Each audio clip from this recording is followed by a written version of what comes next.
शीशा में भूत, एक डरावनी कहानी। यह कहानी सीमा की है, जो एक छोटे से कस्बे में रहती थी। उसे पुराने और अनोखे सामान इकट्ठा करने का शौक था।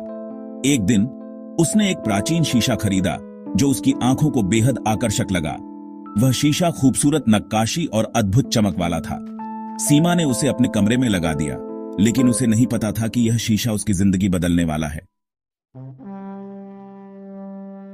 पहली रात सीमा ने महसूस किया कि शीशा अजीब तरीके से चमक रहा है।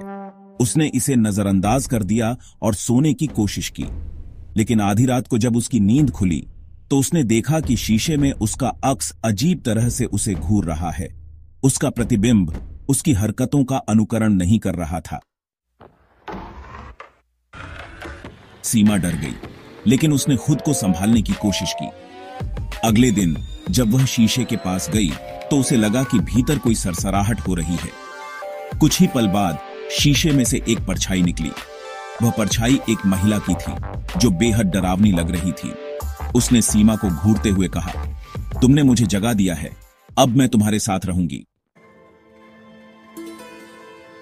सीमा ने घबराकर शीशे को घर से बाहर फेंकने की कोशिश की, लेकिन शीशा जमीन पर गिरकर भी नहीं टूटा। वह अब अपने आप सीमा के कमरे में वापस आ जाता। आखिरकार सीमा ने गांव के पुजारी की मदद ली, जिसने बताया कि यह शीशा एक प्राचीन आत्मा से बंधा है। उस आत्मा को शांति देने के लिए विशेष पूजा की गई।